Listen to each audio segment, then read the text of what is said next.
बड़ा वहम है ये जरा ना दरवाज़ा नहीं सही है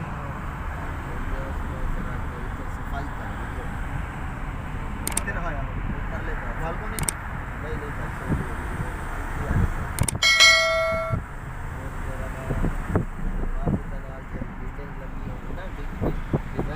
वो भी अभी ला दो कटेंगे पहले क्या दूसरा लगा दो